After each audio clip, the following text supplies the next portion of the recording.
Olá, bem-vindos.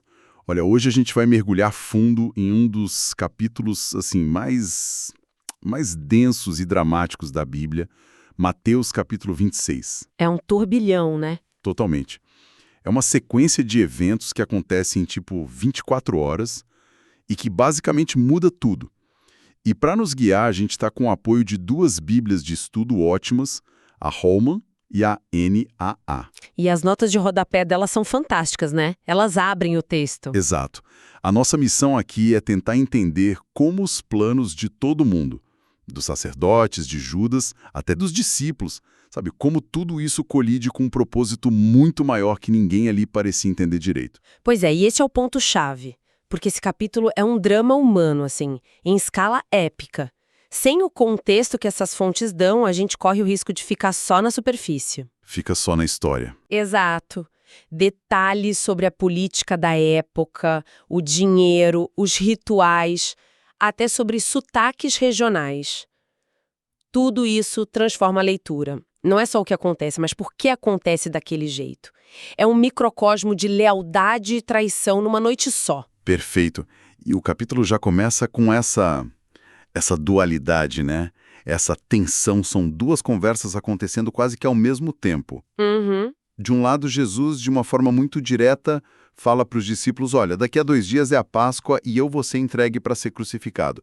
Ponto. Sem metáfora, sem rodeio. E enquanto ele fala isso, do outro lado da cidade, no palácio de Caifás, o sumo sacerdote, a elite religiosa, está tendo a conversa oposta. Certo. Eles não estão ouvindo um anúncio, eles estão fazendo um plano.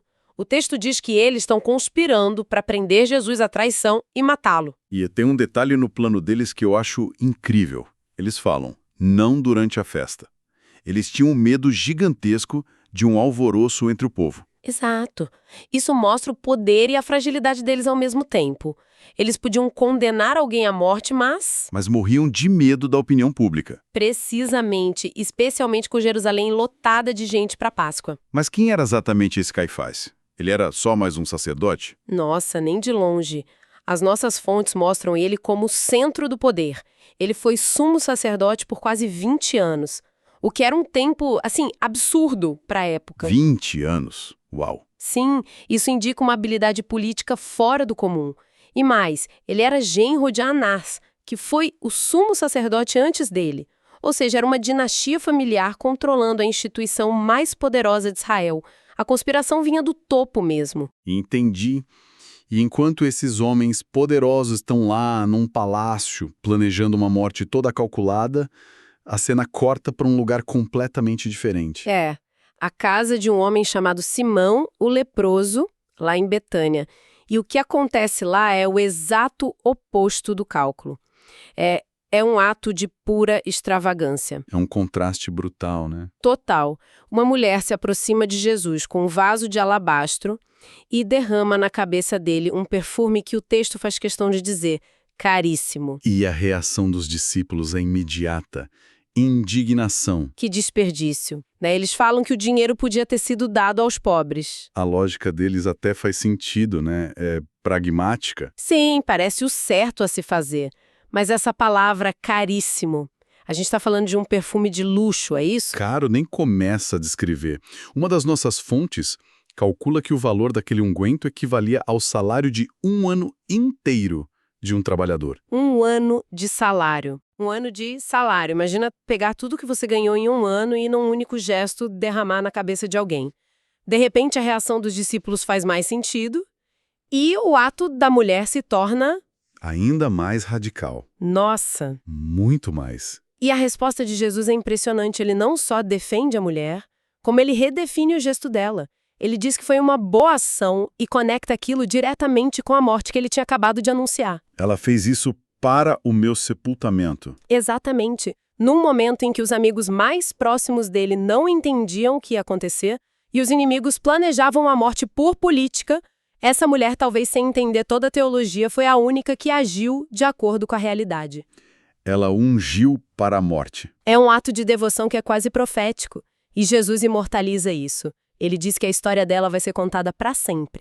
É um contraste absurdo, porque no exato momento em que essa mulher oferece algo de valor incalculável por pura devoção, um dos 12 está fazendo o caminho contrário. Calculando o preço exato para vender Jesus. Exato. A narrativa vai direto para Judas Iscariotes.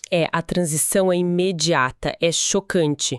Judas vai aos sacerdotes e faz a pergunta que define tudo. O que vocês me dão se eu o entregar? Não tem idealismo, não tem justificativa. É uma negociação fria. E eles fecham o acordo. 30 moedas de prata. E esse número, imagino, não é aleatório. Ele tem algum peso, né? Ah, tem. E é um peso simbólico e, assim, esmagador. Humilhante.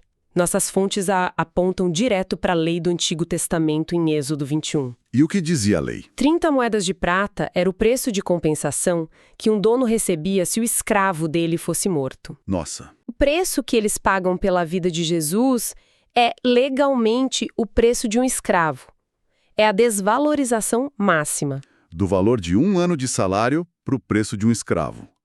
O capítulo é todo construído nesses contrastes. E isso nos leva direto para a última ceia. O clima ali já estava pesado, né? Pesadíssimo. E aí Jesus solta a bomba na mesa. Um de vocês vai me trair. E a reação é pânico geral. Cada um pergunta, serei eu, Senhor? Ninguém acusa ninguém. É uma autodúvida coletiva. Pois é. E é nesse cenário de tensão máxima, durante a refeição mais sagrada do judaísmo, a Páscoa, que celebra a libertação da escravidão, que Jesus faz algo revolucionário. Ele pega o pão e o vinho, os elementos da ceia, e dá a eles um significado completamente novo. Exato. Ele diz, isto é o meu corpo, e depois, com o vinho, isto é o meu sangue, o sangue da nova aliança, derramado para perdão de pecados. É como se ele estivesse hackeando o ritual em tempo real. É a melhor definição. Ele pega símbolos que todo mundo ali conhecia de cor, o pão e o vinho, da libertação do Egito, e diz, a partir de agora isso aqui é sobre mim, é sobre uma libertação totalmente diferente. A nova aliança. Sim. Se a antiga aliança, no Sinai, foi selada com sangue de animais, Jesus está dizendo que essa nova, que promete o perdão definitivo, vai ser selada com o próprio sangue dele. Ele se torna o centro de tudo. Uau! E depois de um momento tão íntimo e redefinidor, eles vão para o Monte das Oliveiras, para um lugar chamado Getsêmani. E o tom muda de novo, drasticamente. Muda. Jesus prevê que todos eles o abandonarão naquela noite. E claro, Pedro, o mais impulsivo, protesta na hora. A declaração de Pedro é total, né? Mesmo que todos te abandonem, eu nunca.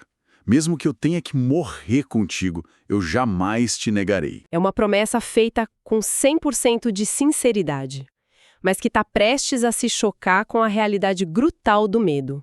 E chegando no jardim, a angústia de Jesus chega no ápice. Ele leva Pedro, Tiago e João mais para dentro e diz uma frase, fortíssima. A minha alma está numa tristeza mortal.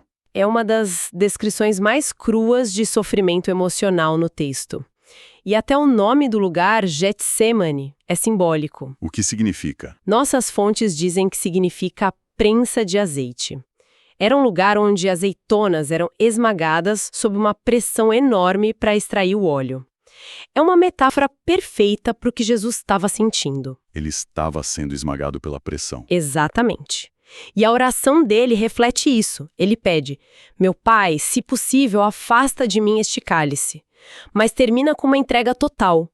Contudo, não seja como eu quero, mas sim como tu queres. E o que seria exatamente esse cálice que ele teme tanto? Então, no Antigo Testamento, essa imagem do cálice ou da taça aparece muito como um símbolo da ira de Deus, sabe? Do julgamento divino sobre o pecado. Entendi. A oração de Jesus revela essa luta profundamente humana. Ele não quer passar por aquilo, ele está recuando diante da ideia de absorver o julgamento do pecado do mundo. Mas no final, a submissão à vontade do Pai é maior. E enquanto ele passa por essa agonia toda, os discípulos que ele pediu para vigiar dormem. 3 vezes. É o abandono começando antes mesmo da prisão. E aí Judas chega. E não vem sozinho? Não, ele traz uma multidão armada com espadas e porretes. E o sinal combinado é a traição mais íntima que existe. Um beijo. Um gesto de amizade transformado em marca do traidor.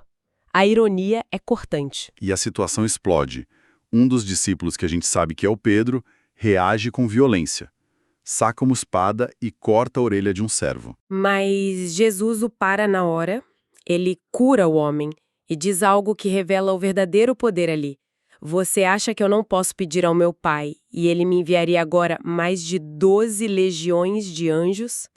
12 legiões de anjos. Quanto seria isso? Uma legião romana tinha uns 6.000 soldados, então 12 legiões, mais de 72 mil anjos. Nossa Senhora! Jesus está dizendo que tem um poder celestial avassalador à disposição, mas escolhe não usar. O poder dele não é demonstrado no que ele faz, mas no que ele se recusa a fazer. Para que as escrituras se cumpram? Exato. E nesse momento a profecia se cumpre. Todos os discípulos deixando-o fugiram. E a partir daí começa o que parece menos um julgamento, mais um teatro judicial. Totalmente. Jesus é levado a Caifás e o Sinédrio, o Conselho Supremo, já está reunido. De madrugada. O que por si só já era irregular, né? Não queriam a verdade, queriam uma justificativa. Exato. E eles nem conseguem achar uma. Os testemunhos são contraditórios. A única coisa que parece colar é uma versão distorcida do que Jesus disse sobre destruir o santuário e reconstruí-lo em 3 dias. E durante tudo isso, Em silêncio. Um silêncio que deve ter enfurecido Caifás. tanto que força a mão dele. Caifás coloca Jesus sob juramento, a forma mais solene possível, e vai direto ao ponto. Diga-nos pelo Deus vivo se você é o Cristo, o Filho de Deus. É a pergunta definitiva. E a resposta de Jesus acaba com a ambiguidade. Ele diz, tu o disseste. E aí eleva o nível, citando as Escrituras. Vereis o Filho do Homem assentado à direita do Todo-Poderoso e vindo sobre as nuvens do céu. Pra gente hoje isso pode soar meio poético, mas para aquele conselho, o que isso significou? Ali foi o estopim, a explosão que eles queriam. Ao se chamar de Filho do Homem vindo nas nuvens, ele estava citando Daniel 7. Ele estava reivindicando para si uma autoridade divina, cósmica, o juiz do mundo sentado ao lado de Deus. Era blasfêmia na cabeça deles. A blasfêmia suprema. A reação de Caifás é puro teatro. Ele rasga as próprias vestes, um sinal de horror, e diz: blasfemou, para que a gente precisa de mais testemunhas. O veredito estava dado. Pena de morte. E enquanto esse drama cósmico se desenrola lá dentro, um drama terrivelmente humano acontece no pátio. Pedro está lá fora, esperando. E uma criada o reconhece. Você também estava com Jesus, o Galileu. E a negação começa. Uma vez, 2 vezes. E a acusação fica mais forte, né? Na terceira vez, um grupo o confronta. E alguém aponta um detalhe que é... Devastador. Sim. Com certeza você é um deles, pois o seu modo de falar o denuncia. Peraí, o modo de falar, eles o reconhecem pela fala?